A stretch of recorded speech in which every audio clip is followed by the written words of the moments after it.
ए ping high हेला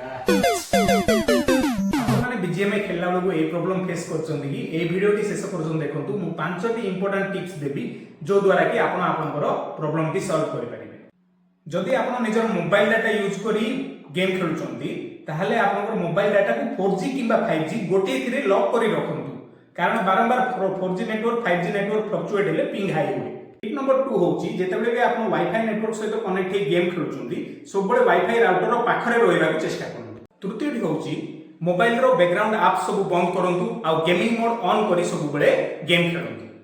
आपन mobile रो जदी wifi setting रे स्मार्ट वाईफाई ऑन अछि ताकु तुरंत ऑफ करंतु आपनकर पिंग स्टेबल रहइबो। इटा मोस्ट इंपोर्टेंट टिप टी होची निजर राउटर रे QoS सेटिंग ऑन करंतु जहा ऑन करिवा द्वारा आपनकर पिंग स्टेबल रहइबो।